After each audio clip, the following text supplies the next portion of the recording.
I was not surprised because I knew about it, yeah, I think that information speaks for itself. Nobody thought it would go through. I told you about the fact that in the managers' meeting it was if we would have voted that day, which we were not allowed to, then it would have been through 100% with 15 or 16 votes, whatever. And that it didn't happen since then is obviously a sign that some shareholders, some CEOs, sporting directors, whatever, see it differently to their managers.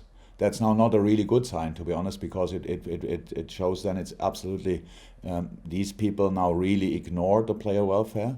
The coaches don't do that anymore, but these people do it, and that's not okay. But if you don't have a chance to vote for it, then you have to accept that for the moment. But because it's about player welfare, by the way, mental health and player welfare, so it's a whole package.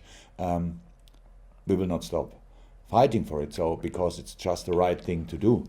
I got numbers from the Scottish League. They had so far in the season, they had 65% substitutions to I'm not sure what is it for load management, 30% for tactical reasons, and 5% for injury reasons. These numbers are, even when I don't have the English numbers in the moment, because it takes a while, obviously, until we get them, that will look completely different here.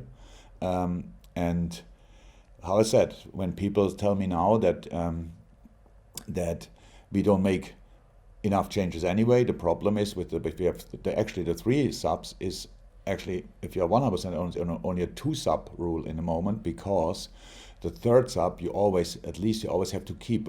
Sometimes 2 subs you have to keep because you see on the pitch that so many players are on the edge, yet you don't know who will go down first. And that's the problem. So you cannot make early changes, otherwise you finish the games with 9 or 10 players. And the Premier League is too strong for that. I know what people said about it, and maybe when I was kind of disappointed, angry, whatever, in some moments. I'm not.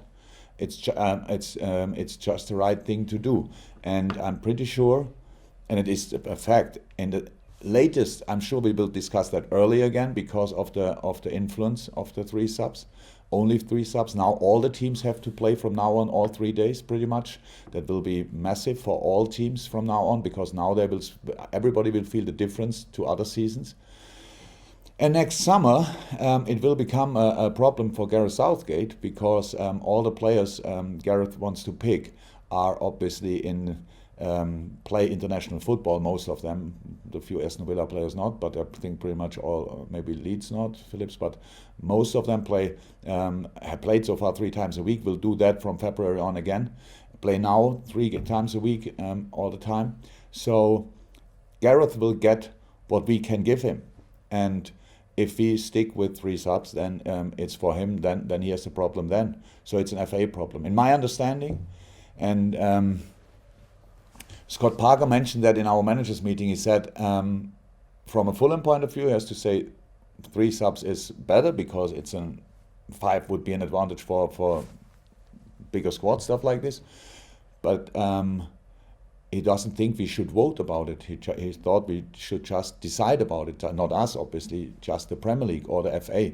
And so only because we didn't vote yet, or nobody voted yesterday, that doesn't make the problem smaller. The problem stays, and it's not about Liverpool. I don't have in a moment really 5 players to change, so I can bring kids and stuff like this. That's all okay, and it's our problem. Nothing to do with the general problem, but it's about all the players, and it's about load management and nothing else. And load management not for getting an advantage, load management for dealing with the problem, what this COVID situation obviously is for football as well, dealing with the situation in the best possible way. And we cannot just ignore it because some people say that it would be an advantage for others, because it's not about an advantage. I cannot say it often enough. I heard now that Gary Neville said that I